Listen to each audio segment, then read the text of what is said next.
إن الحمد لله نحمده ونستعينه ونستغفره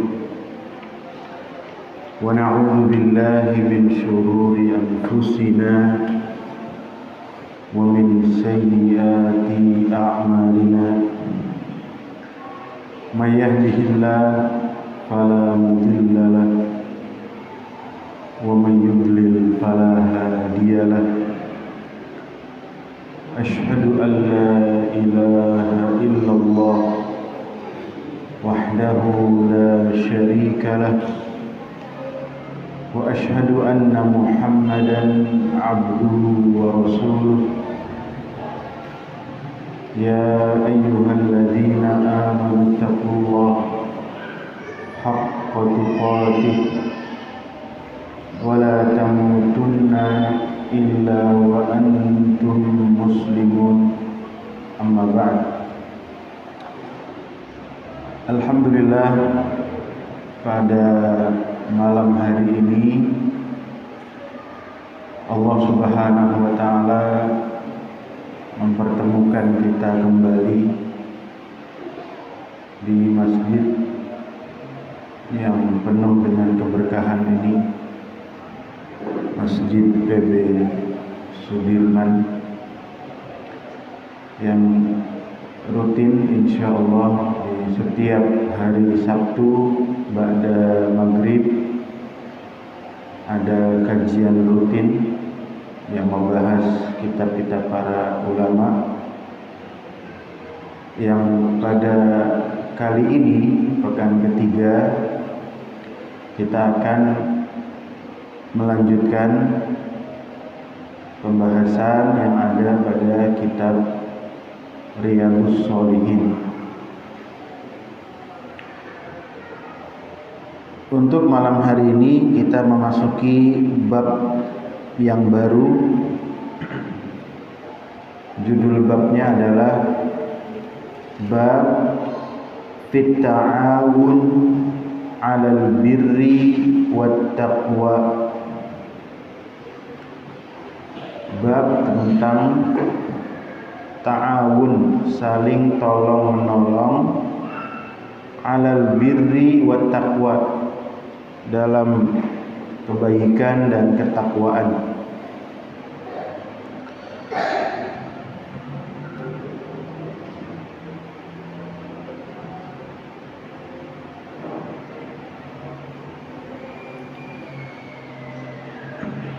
Al-Imam An-Nawawi rahimahullahu ta'ala sebelum mencantumkan hadis-hadis yang terkait dengan ta'awun 'alal birri wat taqwa, sebagaimana kebiasaan beliau, yaitu mendahulukan ayat-ayat Al-Qur'an.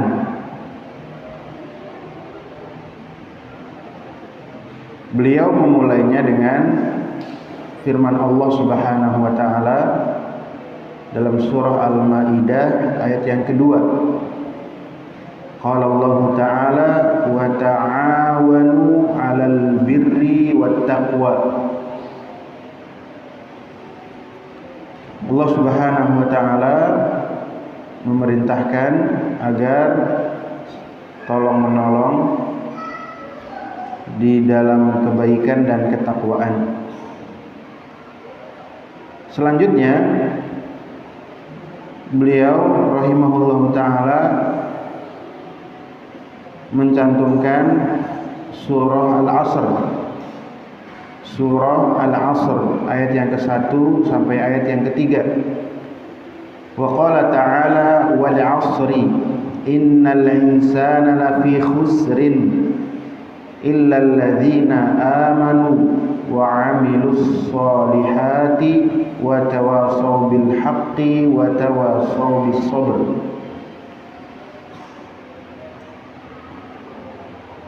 Allah Subhanahu wa ta'ala berfirman wal 'asr.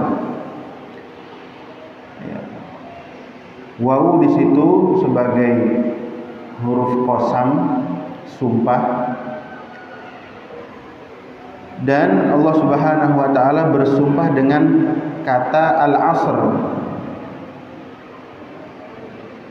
Para ahli tafsir mengartikan al-asr adalah ad-dahr, yaitu masa.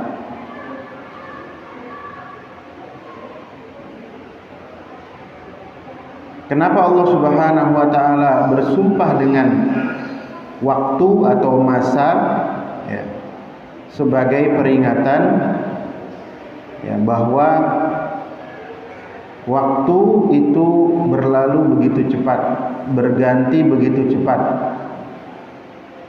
agar orang-orang, ya, makhluk-makhluknya, yaitu dia memiliki perhatian terhadap waktunya.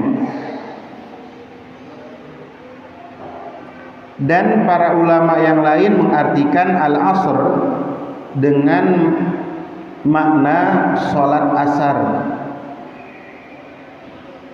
karena sholat asar di antara tafsir yang memaknai kata al-wusta. Dalam surah Al-Baqarah disebutkan hafidhu 'alas sholawati was sholatil wusta.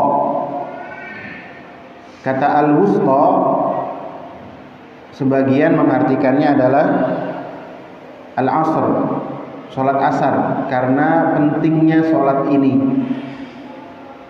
Sehingga dalam surah Al-Asr ada sebagian ulama yang mengartikan wal asr, demi sholat asar, menunjukkan sangat pentingnya sholat ini. Karena jumhur ahli tafsir mengartikan sholat wusta dengan sholat al-asr. Makna yang lain menafsirkan, atau ulama lain menafsirkan wal asr, yaitu adalah asrun nabi, masa kenabian Rasulullah sallallahu alaihi wasallam.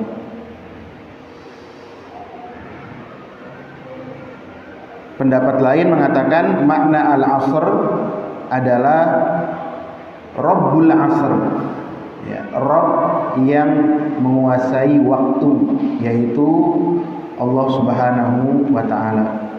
Itulah beberapa penafsiran tentang makna al-asr, dan yang paling mendekati kebenaran adalah makna ad-dahr, yaitu masa atau waktu, sebagaimana yang dikatakan oleh Ibnu Abbas dan yang lainnya.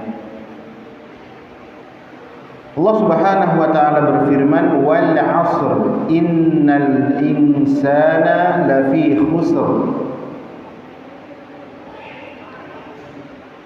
Sesungguhnya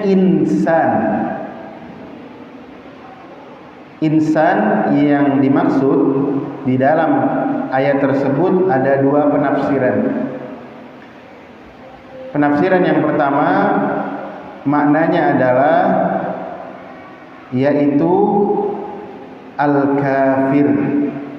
Innal kafira lafi khusrin.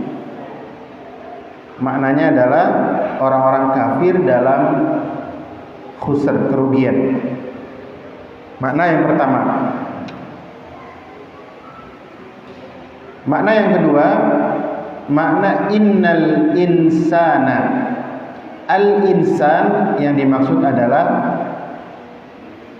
keumuman manusia, karena alif lam al-insan ketika dia dimasukkan, ya, menunjukkan makna umum. Jadi disebut seluruh manusia, semuanya lafi khusrin. Adapun kata khusrin ada beberapa makna juga. Makna yang pertama lafi ghabanin, tertipu, terpedaya, sebagaimana hadis Nabi sallallahu alaihi wasallam, ni'matani maghbunun fihima katsirun minan nas. Ghaban itu artinya tipuan, tertipu. Seluruh manusia itu tertipu, terpedaya. Ya. Itu makna yang pertama. Makna yang kedua, wa qala al-Akhfash, Imam al-Akhfash mengartikan khusr yaitu halakah, binasa. Seluruh manusia ini dalam kebinasaan, kata al-Akhfash. Wa qala al-Farra, al-Imam al-Farra mengartikan uqubah, yaitu di dalam hukuman. Kita semuanya ini, ya, manusia itu berada di dalam hukuman. Ya. Wakila, ada makna lain mengartikan lafi naqsin, seluruh manusia di dalam kekurangan. Dan seluruh maknanya itu saling berdekatan satu dengan yang lainnya.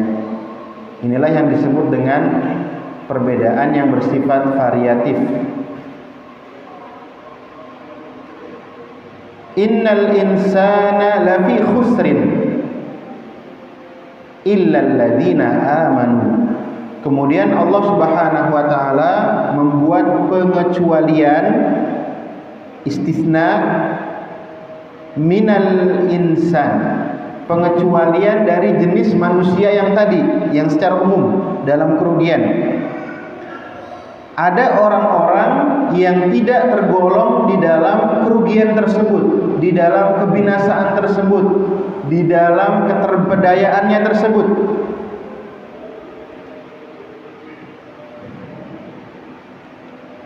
Ya, yaitu siapa?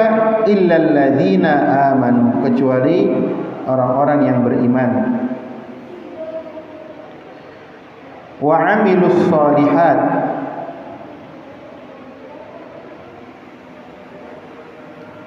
yang dimaksud dengan amal soleh adalah yang melaksanakan kewajiban-kewajibannya.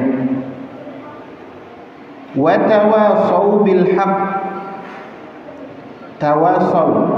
Nah, di sini dalam bahasa Arab yang sudah mempelajari, ya, kata tawasau dengan ta'awanu itu berasal dari wazan yang sama.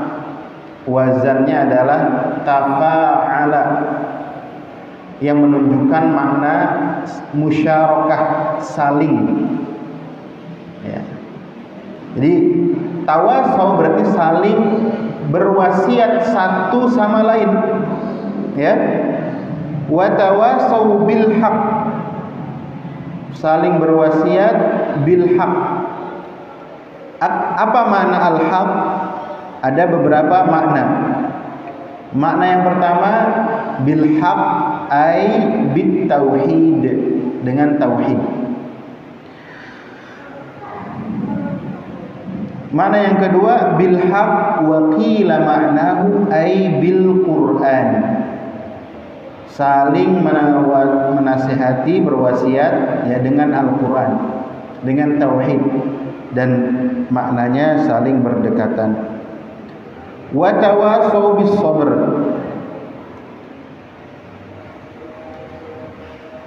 dan saling berwasiat di atas kesabaran. Dan ini sudah kita lalui maknanya, pembagian sabar yang tiga. Ada sabar, ya, seseorang ketika mendapatkan musibah, sabar dia tidak melakukan hal yang diharamkan, dan sabar dia menjalani ketaatan-ketaatan. Kemudian Imam Nawawi melanjutkan, qala al-Imam Asy-Syafi'i rahimahullahu kalaman ma'nahu innan nasa aw aktsarahum fi ghaflatin an tadabburi hadhihi surah. Imam Nawawi mengutip perkataan Al-Imam Asy-Syafi'i rahimahullah, yang maknanya, yang redaksinya, innal insan, sesungguhnya manusia atau kebanyakan mereka itu di dalam ghaflah, lalai, an tadabburi hadhihi surah, untuk mentadabburi surat ini. Kebanyakan orang tidak mentadabburinya. Bahkan dikutip juga oleh Syekh Muhammad bin Abdul Wahab di dalam Al-Usul Ats-Tsalatsah, perkataan Imam Asy-Syafi'i ini, ya, "Lau ma anzalallahu ya, 'alan nasi illa hadhihi surah lakafathum." Kata Imam Asy-Syafi'i, kalaulah Allah Subhanahu wa taala hanya menurunkan surat ini kepada seluruh manusia, maka akan cukup bagi mereka. Maknanya adalah isi yang terkandung di dalamnya. Ya, begitu dahsyat sekali makna dari surat Al-Asr ini. Sehingga diriwayatkan para salafun as-saleh terdahulu itu biasa mereka membacakan surat ini ketika di akhir pertemuan mereka. Jadi kalau saling bertemu, ya, ngobrol misalkan, setelah itu mereka saling membacakan surat ini.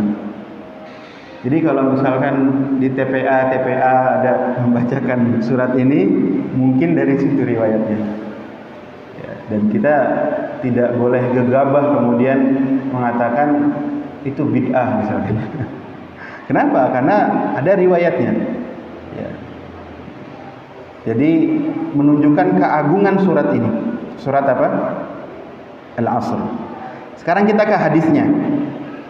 Hadis yang pertama dalam bab fit ta'awun 'alal birri wat taqwa.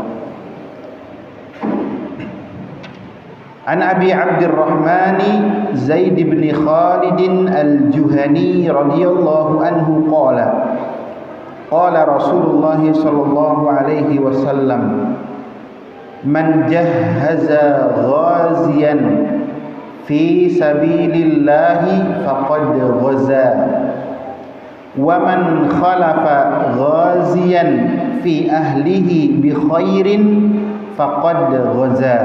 Muttafaqun alaih. Dari Abu Abdurrahman Zaid bin Khalid al-Juhani, semoga Allah meridhoinya, ia berkata, telah bersabda Rasulullah sallallahu alaihi wasallam, man jahhaza ghaziyan, barang siapa yang menyiapkan, ya, keperluan ghaziyan, orang yang mau berperang, faqad ghaza, sungguh dia terhitung juga pahalanya seperti orang yang berperang.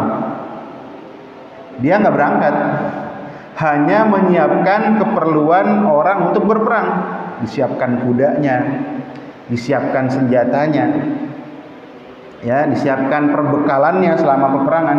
Faqad ghaza, kata Nabi, sungguh dia, ya, telah berperang. Maksudnya adalah pahalanya. Wa man khalafa ghaziyan fi ahlihi bi khairin faqad ghaza. Barang siapa, ya, yang kedua redaksinya, yang menjaga dengan baik keluarga orang yang berperang dengan mencukupi kebutuhannya, ya, maka ia juga telah ikut berperang. Ya. Jadi ada orang yang berperang di jalan Allah, dia meninggalkan keluarga, ya. Dan kemudian ada orang lain yang mencukupi keluarga yang ditinggalkan. Sungguh, kata Nabi SAW, dia juga telah ikut berperang. Ya, meskipun dia tidak ikut di dalam peperangan itu. Ini sebagaimana hadis yang sudah pernah kita bahas, bahwa, ya, orang yang berbuat kebaikan, kemudian ada orang yang mengikutinya, maka ia mendapatkan pahala semisal dengan orang yang mengikutinya tersebut. Dalam hal ini kasusnya adalah dia menyiapkan perbekalan orang yang hendak berperang di jalan Allah. Ya.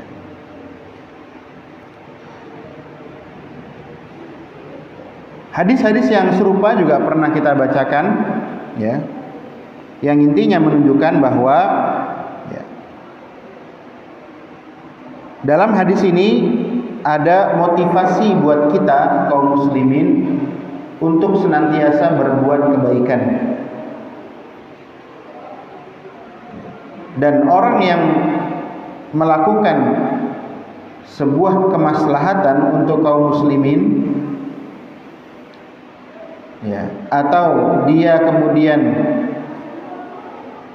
melaksanakan, ya, perintah yang maksudnya adalah menyiapkan tadi perbekalan tersebut, perbekalan orang yang untuk berperang, maka ia mendapatkan pahala semisal dengan orang yang melakukannya. Dalam hadis ini mungkin pada zaman sekarang peperangan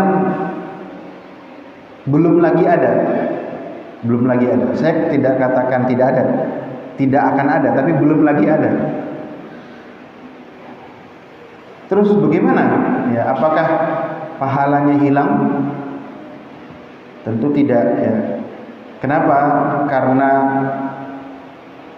pada zaman sekarang, ya, peperangan yang lebih dahsyat yang sedang dihadapi oleh kaum muslimin adalah kita sedang berperang secara pemikiran. Ya. Syubhat, kerancuan, pemikiran yang menyimpang itu begitu dahsyat sekali. Karena tujuan dalam peperangan di dalam Islam itu, di dalam hadis disebutkan litakuna kalimatullahi hiyal ulya, agar menjadikan kalimat Allah la ilaha illallah itu menjadi tinggi. Tujuan utamanya demikian. Sehingga dengan apapun, ya, peran kita, aktivitas yang dilakukan oleh seorang muslim yang tujuannya adalah untuk menjadikan kalimat tauhid la ilaha illallah menjadi tinggi, berada di atas, maka itu bagian, ya, dalam peperangan. Meskipun tidak perang secara hakiki, secara fisik, maka kita menuntut ilmu pada sekarang ini bagian dari berjihad di jalan Allah. Dengan ilmu yang kita miliki, kita bisa kemudian mengamalkannya. Dengan ilmu yang kita miliki, kemudian kita bisa mengcounter, ya, pemikiran-pemikiran yang menyimpang, kemudian melindungi keluarga kita dari syubhat-syubhatnya para ahlul batil dan kesesatan. Itu juga bagian dari berperang. Maka kalau diantara antum semua di sini ada yang kemudian menyisihkan sebagian hartanya kepada para penuntut ilmu yang nanti mereka itu akan berperang di dalam dakwah jihad di jalan Allah dengan ilmunya tentunya, sungguh kita sudah mendapatkan pahala, ya, dari apa yang nanti mereka lakukan, yaitu berperang di jalan Allah. Jadi kalau misalkan kita yang sudah usianya sudah lanjut, Ustaz, saya kalau belajar bahasa Arab berat, Ustaz. Ya, ngafal Quran saya udah berat, Ustaz. Antum mau dapat pahalanya yang sama, gampang. Tinggal antum sedekahkan harta antum. Atau kita punya anak misalkan, jangan disia-siakan. Kadang mohon maaf sebagian ikhwan, mudah-mudahan gak ada di sini, untuk biaya pendidikan anaknya itu pelitnya minta ampun. Kadang SPP-nya sudah nunggak berbulan-bulan, padahal dia mampu, ya, padahal dia bisa untuk mencarinya. tapi banyak alasannya. Itu anaknya sendiri. Bagaimana kalau dia menyiapkan untuk orang lain? Ya. Hal ini harus ya seorang sunni salafi harus lebih semangat dalam menyiapkan generasi yang selanjutnya. Ya, itu hadis yang pertama. Kita lanjut pada hadis yang kedua. Wa an Abi Sa'id Al-Khudri radhiyallahu anhu anna Rasulullah sallallahu alaihi wasallam ba'atha ba'than ila Bani Lihyan min Hudzail faqala liyanba'ith min kulli rajulaini ahaduhuma wal ajru bainahuma, rawahu Muslim. Dari Abu Sa'id Al-Khudri, semoga Allah meridhoinya, bahwa Rasulullah sallallahu alaihi wasallam mengutus utusan kepada Bani Lihyan dari Hudzail. Maka Nabi bersabda, liyanba'ith min kulli rajulain, hendaklah setiap dua orang itu keluar salah satunya, salah satu dari keduanya, berarti ya setengahnya, ya. Wal ajru bainahuma, dan pahalanya dibagi antar keduanya. Apa maksudnya hadis ini? Bahwa Bani Lihyan, ya kalau mungkin kita gampangnya suku ya, kalau sukunya Hudzail. Itu Bani Lihyan, jadi keturunan Lihyan itu pada saat itu mereka masih dalam keadaan kafir. Maka Nabi mengutus utusan ya untuk berperang kepada mereka. Tentu ada perang sudah kita bahas ya, karena betul-betul daerah tersebut adalah kafir yang tidak mau menyerah, dan etika di dalam peperangan sudah kita bahas. Ya, Nabi mengutus untuk memerangi mereka. Tetapi Nabi SAW bersabda kepada mereka yang diutus, ya, agar tidak keluar semuanya untuk menyerang, sebagian saja, dan pahalanya dibagi. Apa maknanya? Bahwa ya sebagian yang tidak berangkat ya untuk berperang itu menyiapkan perlengkapan, ya, membeli persenjataan, menyiapkan bekal, dan kemudian ya menanggung keluarga yang ditinggal, ya. Pahalanya sama, kata Nabi Sallallahu Alaihi Wasallam. Jadi ini yang harus kita realistis ya ikhwan. Kalau ada orang kemudian dia memang fokusnya di dakwah, fokusnya di bidang pengajaran, biarkan dia fokus di sana. Ini kadang sebagian ikhwan, ya mohon maaf ya, ada sebagian ya itu kan harus bekerja itu, ya, sehingga yang tadinya dia fokusnya harusnya di bagian dakwah, dan itu adalah peperangan pada zaman sekarang, kemudian terbagi, terpecah. Ini kan sekarang sedang hangat dibahas ya di media sosial. Gaji para guru misalkan yang itu adalah di lembaga pendidikan Islam agak miris ya. Bahkan sarannya ya kalau bisa sambil kerja yang lain. Itu bukan solusi. Solusinya adalah tadi, antum yang diberikan lapangan rezeki oleh Allah Subhanahu wa taala, ya, berbagi peran. Antum gak dibebankan ngajar, enggak. Antum gak dibebankan dakwah. Antum hanya berikan apa yang antum bisa, ya. Kemudian biarkan yang fokus dakwah. Ini kan sekarang enggak. Kadang ikhwan ilmunya enggak ada, bahasa Arabnya enggak bisa, baca Qur'annya belepotan, tampil dia. Ya, saya mau dakwah. Kan begitu.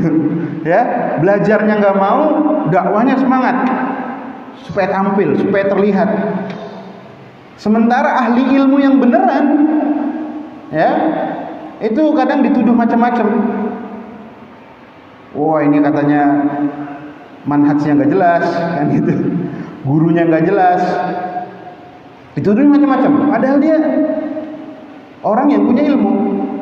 Sementara orang-orang yang nggak belajar, ya, dia tampil.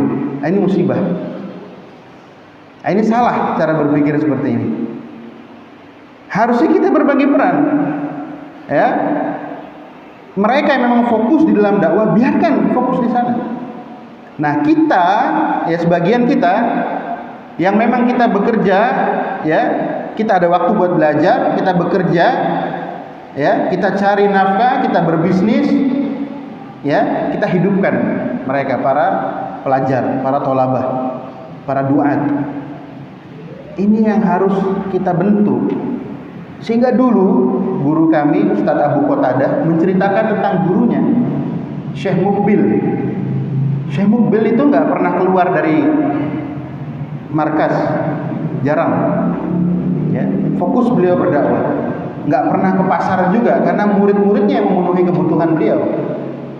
Sampai suatu ketika beliau Syekh Mukbil itu pernah ke rumah, ya, salah seorang muridnya, orang Perancis, ya.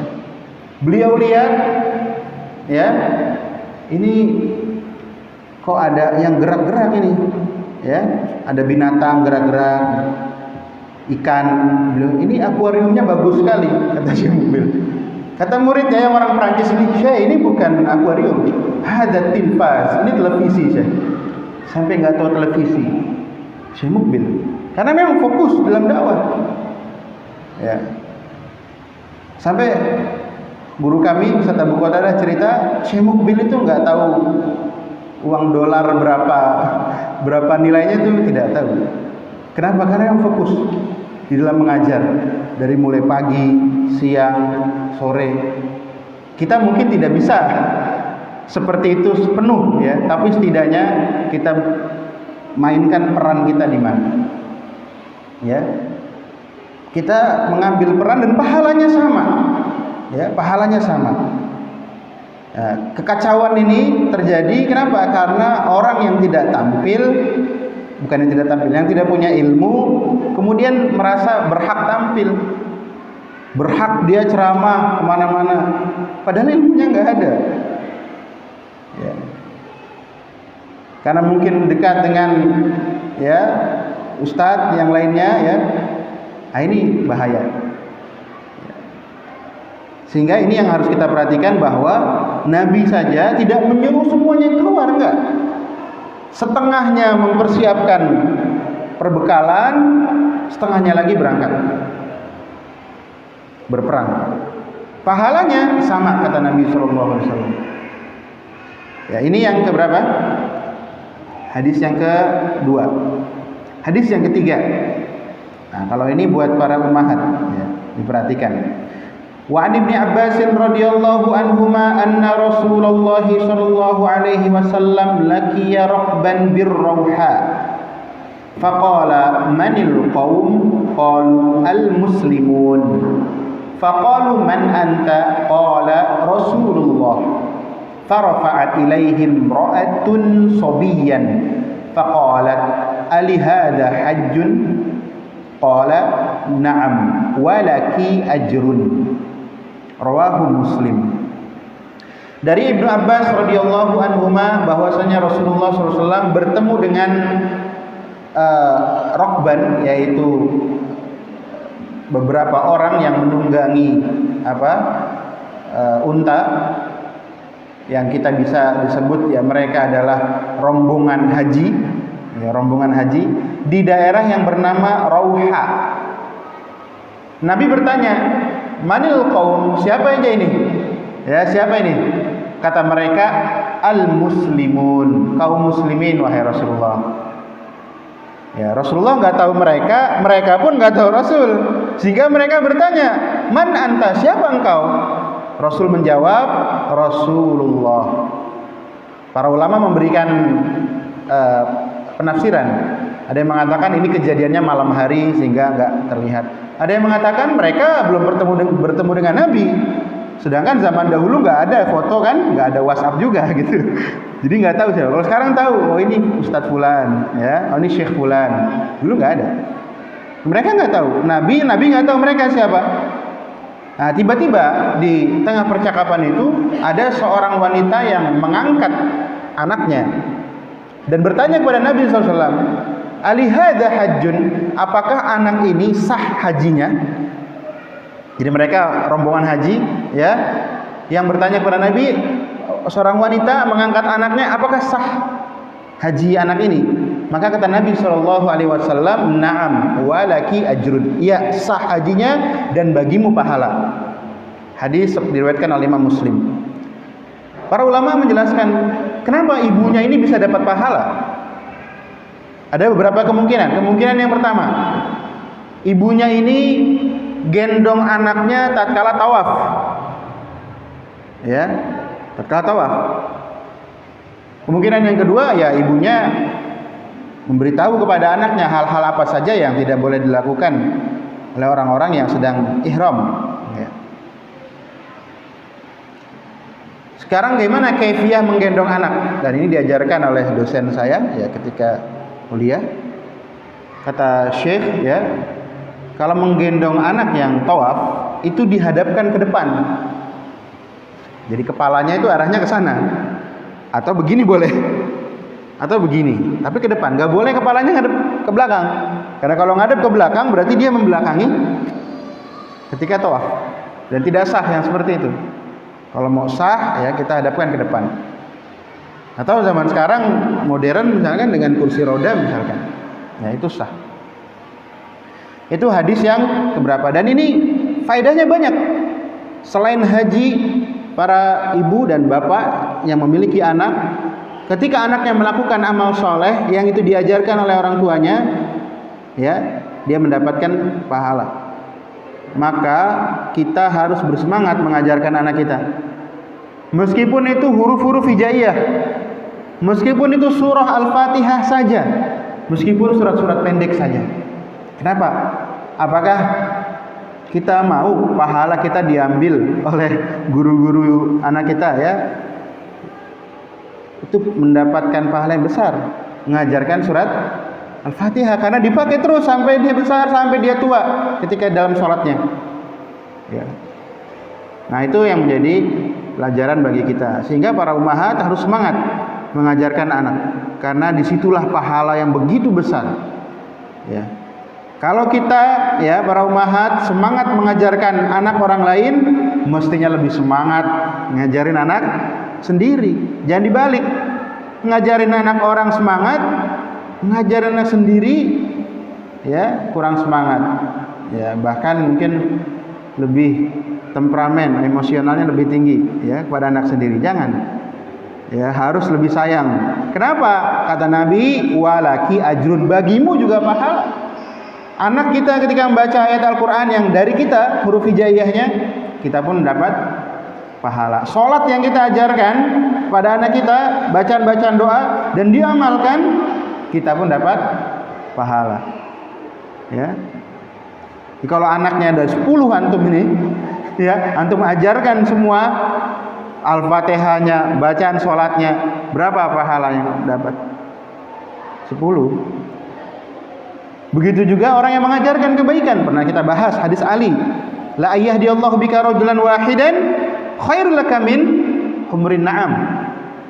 Ya, kalau ada yang mendapatkan hidayah, ya, Allah Subhanahu wa taala memberikan hidayah kepada satu orang melalui sebabmu, maka itu lebih baik daripada unta merah. Hadisnya pernah kita bahas.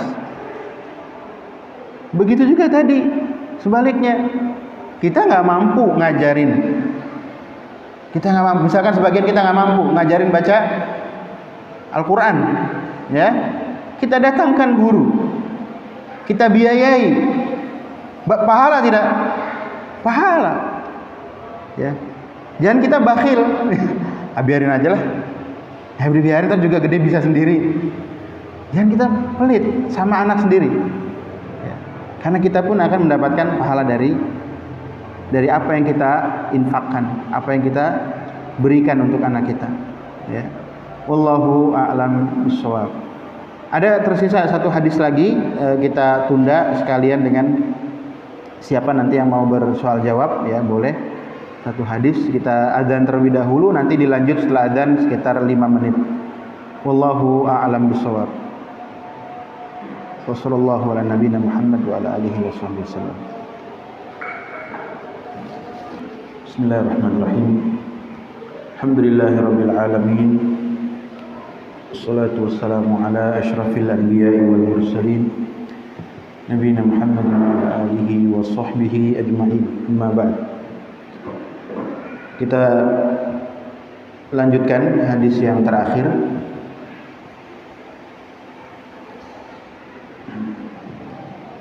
Wa an Abi Musa al-Asy'ari radhiyallahu anhu 'anil Nabi sallallahu alaihi wasallam annahu qala al-khazinul muslimul amin alladhi yunfidhu ma umira bihi fayu'tihi kamilan muwaffaran tayyibatan bihi nafsuhu fayadfa'uhu ila alladhi umira lahu bihi ahadul mutasaddiqin. Muttafaqun alaih. Dari Abu Musa al-Asy'ari, semoga Allah meridhoinya, dari Nabi sallallahu alaihi wasallam bahwasanya beliau bersabda, al-khazin al-muslim al-amin. Al-khazin ya, yaitu orang yang biasa menjaga harta, kemudian ia membagi-bagikannya. Ya, mungkin bisa kita artikan bendahara. Ya, para bendahara ya, al-muslim yang dia muslim, ini syarat pertama. Al-amin yang dia amanah. Ya. Amanahnya dari dua sisi. Sisi yang pertama, amanah tatkala ia menjaga harta yang dititipkan kepadanya.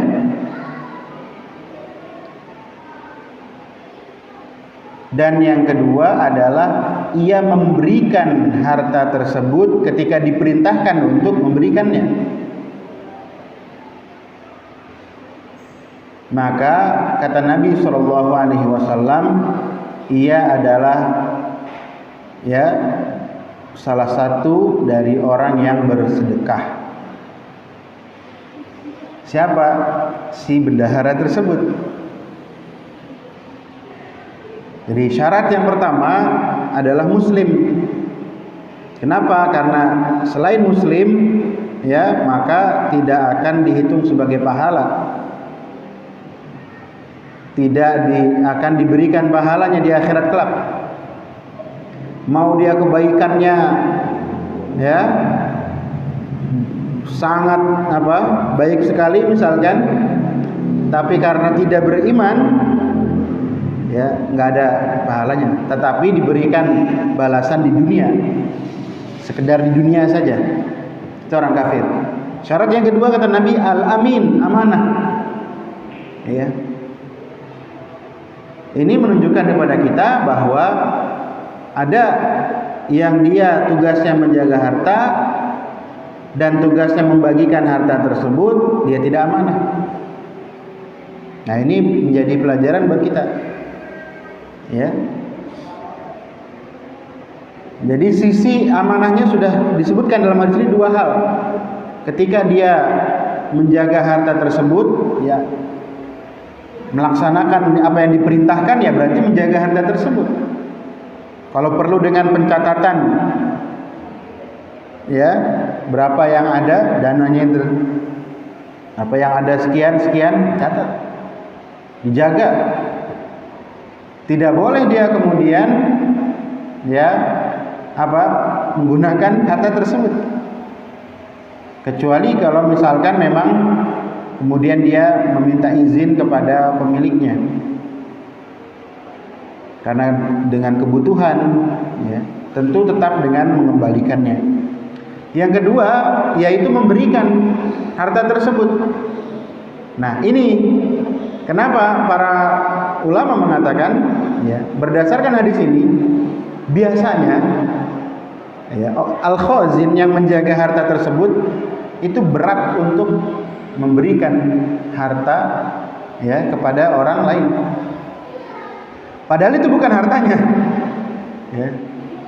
Tapi kata Nabi SAW, ya, fayutihi kamilan muwaffaran, dia berikan sempurna, dia berikan. Thayyibatan bihi nafsuhu, ya, merasa baik jiwanya. Jadi enggak beban, ngeluarinnya itu enggak beban.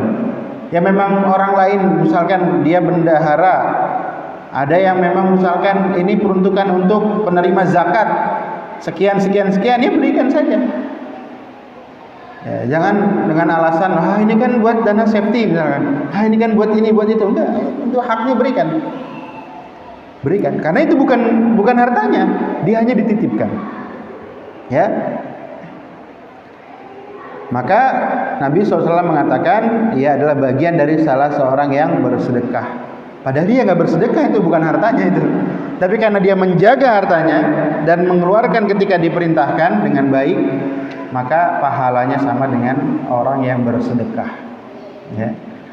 Hadis ini juga menunjukkan kepada kita, ya, bahwa orang yang dia itu disebut berserikat, bersekutu di dalam ketaatan, itu juga berserikat di dalam pahala. Yang diamanahkan harta itu kan bukan hartanya, harta orang lain, harta dari kaum muslimin. Hakikatnya ketika harta itu diberikan, disedekahkan, kan pahalanya harusnya siapa yang dapat? Ya orang-orang yang menabung uangnya di situ, berinvestasi di situ. Ya. Hakikatnya itu, tetapi sang bendahara pun mendapatkannya. Karena dia sedang berserikat di dalam ketaatan. Maka orang, ini kaidahnya, berserikat di dalam ketaatan itu sama dengan berserikat di dalam pahala. Berarti kebalikannya, berserikat di dalam dosa,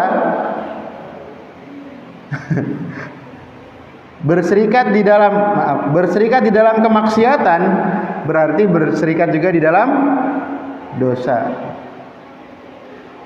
Ada pentas dangdutan misalkan, antum bagian dari apanya di situ, panitianya, maka telah berserikat di dalam dosa.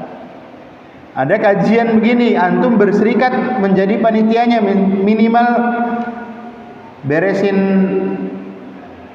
kendaraannya misalkan, ya, berarti telah berserikat di dalam pahala. Ya, kita tinggal pilih aja mau yang di mana. Ya, jadi tidak mesti kebaikan itu, ya, antum harus tampil di depan. Tidak juga kebaikan itu mesti antum mengeluarkan harta antum. Kalau yang nggak punya nggak dipaksakan. Saya bisanya beresin sisa-sisa sampahnya Ustaz. Ya silakan. Berarti telah berserikat di dalam kebaikan, dan berserikat di dalam ketaatan kebaikan berarti berserikat di dalam pahala. Itu teorinya begitu. Karena di dalam surah Al-Maidah ayat yang kedua Allah perintahkan wa ta'awanu 'alal birri wat taqwa wa la ta'awanu 'alal ismi wal 'udwan. Jadi jangan fokusnya di situ saja kebaikan. Hati-hati juga kita ini. Jangan-jangan ada kita berserikat di dalam kemaksiatan. Nah, itu harus kita lambaikan tangan dan mengundurkan diri segera dari sana. Wallahu a'lam bishawab. Mungkin materi kita cukupkan sampai di sini dulu, ya. Kalau ada yang mau ditanyakan silahkan. 1, 2. Yang mana dulu nih? Ada lagi? Enggak. Ini 3. Dari belakang dulu, Pak. Dari atas dulu. Baju putih dulu. Silakan. Kalau saya bisa jawab, saya jawab. Kalau enggak nanti tanya sama ustadz yang lain. Assalamualaikum warahmatullahi wabarakatuh. Assalamualaikum. Anak saya 2 perempuan umur 6 sama 7 tahun. Disuruh TPA, nggak mau, dipanggil guru ngaji, nggak mau Kemudian kalau kita ajarin kadang-kadang mau, kadang-kadang juga nggak mau. Lebih sering nggak mau. Mau solusi apa? Ya, ini nanti kajian lagi khusus. Judulnya bagaimana mengatasi problematika anak usia dini kan gitu. Ya. Jadi kalau kita ikuti kemauan anak ya, kira-kira gimana yang terjadi? Ya. Saya tanya ini, kalau kita mengikuti 100% kemauan anak, kira-kira gimana? Misal gini, ini si anak dia nggak mau makan ini. Ini yang gampang aja, yang urusannya sehari-hari kita hadapi. Nggak mau makan, ya. Kasih apa? Maunya juga apa? Main HP terus, ya. Main apa itu anak-anak itu? Saya juga nggak tahu itu karena alhamdulillah anak saya udah nggak ini sama HP udah nggak. Main HP terus, mau makan susah, mau ini susah terus gimana kan gitu? Apa kita mau nurut 100% kan enggak juga. Maka kalau memang tadi dilihat sepertinya kalau diajarkan oleh uminya dia lebih mau terima, maka lewat jalur itu. Ya, nggak mesti kita anak itu harus belajar di luar atau mendatangkan guru, tidak. Kalau itu kita bisa langsung itu lebih baik. Ya, meskipun memang tidak harus setiap hari. Nah, ini harus kita berikan penekanan ya. Tidak mesti setiap hari. Ada waktu-waktunya. Atau dengan cara para pakar pendidikan katakan itu reward and punishment-nya harus jalan. Ya, siapa nanti yang ngaji sama Umi nanti Abi beliin es krim kan gitu. Itu biasanya pada mau tuh. Oh, ngantri ngajinya. Gitu. Nanti yang nggak ngaji ya nggak boleh apa? Jangan nggak boleh makan kasihan. Nggak boleh ikut jalan-jalan misalkan. Hah? Itu bisa. Cara-cara yang sederhana itu bisa. Kalau udah capek setengah jam jangan dipaksakan, itu udah lama setengah jam. 10 menit, 15 menit itu cukup. Nanti mungkin lanjut lagi. Jadi itu cara-caranya. Ya, tidak mesti kemudian saklek. Nak, ngaji sini kamu. Ya. Ngaji, ikutin Nabi ya, ngaji ya. Nggak bisa, ya. Cara yang seperti itu nggak semua anak bisa. Ya, beda-beda. Ya, setiap anak itu ada yang kecondongannya dia bisa duduk anteng. Ya, duduk itu anak itu kita ajarin bisa duduk ikutin mau ada. Apalagi tadi usianya berapa? Berapa? 6. 7 sama 6. Iya, 7 sama 6. Ya. Jadi standarnya dia duduk lama itu 6 sampai 7 tahun. Itu sekitar 10 menit udah lama itu. Jadi 10 menit, coba kita cek anak kita yang usia sekitar situ ya. 10 menit, 5 sampai 10 menit dia mau duduk aja, duduk anteng aja. Itu udah hebat itu. Ya. Karena apa? Faktanya anak-anak usia segitu tuh nggak bisa diem kemana-mana. Maka Nabi bilang tadi 5 sampai 10 menit kita ajarin talqin Al-Fatihah itu udah cukup.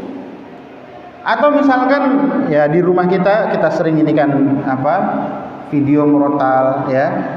Jadi meskipun dia sedang bermain, kalau perempuan mungkin masak-masakan atau apa, dia sambil dengar itu bisa. Jadi nggak mesti saklek harus tadi pengajarannya seperti orang dewasa. Mungkin itu solusinya, nanti kita bahas lagi di lain waktu.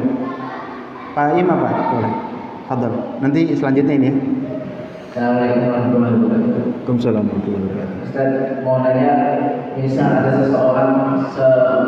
seseorang itu bendahara di dalam satu organisasi dan ada temannya mau minjam uang tersebut tanpa sepengetahuan anggotanya. Terus tapi dia janji sebelum dipakai itu uang itu sudah mengembali. Terus gimana hukumnya, misalkan si bendahara itu berdosa atau tidak? Terus solusinya gimana? Apa nggak boleh ini harus pengetahuan ini dulu anggota kalau mau minjem? Ya, baik. Itu semestinya demikian. Ya, semestinya demikian. Kalau misalkan di dalam perkumpulan tersebut ada ketuanya, ada wakilnya, minimal mereka tahu.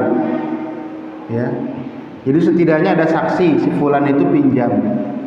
Dan zaman sekarang ya ikhwan, ya yang namanya pinjam meminjam, kalau misalkan antum itu ya sekarang kan ramai ini, banyak yang minjam nggak dikembalikan. Lebih bagusnya dengan cara rohan. Apa itu rohan? Ya? Gadai. Senilai atau setara dengan uang pinjamannya. Ada ikhwan ya, mungkin di tempat yang lain, di sini nggak ada insyaallah. Pinjam 10 juta ya, diberikan, udah pakai surat, pakai materai, nggak ada kabarnya, telepon nggak diangkat, WA nggak dibales, bahkan diblokir. Kalau ada rohan gampang, motor 10 juta, kemana, nggak ada kabar, nggak ini. Ya memang meskipun harus jelas ini gimana, antum nggak mampu bayar motor ya, kita jual ya motornya laku 13 juta, 10 juta buat anak karena nutupin utang antum, 3 juta buat antum, itu lebih enak. Jadi itu di luar pembahasan, di luar pertanyaan, tapi jawaban saya setidaknya di organisasi tersebut ada saksinya, tidak hanya antara bendahara. Karena khawatirnya banyak yang terjadi, ini saran saja dari anak pribadi, karena kalau yang namanya itu ada saksi itu memang ada landasan syariahnya. Ya, tapi terkait dengan apa bendahara tadi, banyak yang terjadi karena tidak ada saksi, ya, kemudian banyak kejadian tidak dikembalikan. Yang rugi siapa? Ya bendahara itu. Oh, saya harus ganti uang sekian. Itu yang ini, jadi adab etika di dalam meminjam harus seperti itu. Apalagi kan itu uang, bukan uang si bendahara, uang orang-orang yang terkumpul misalkan. Seperti itu. Itu saran dari anak. Saran pertama harus ada saksi dari anggota.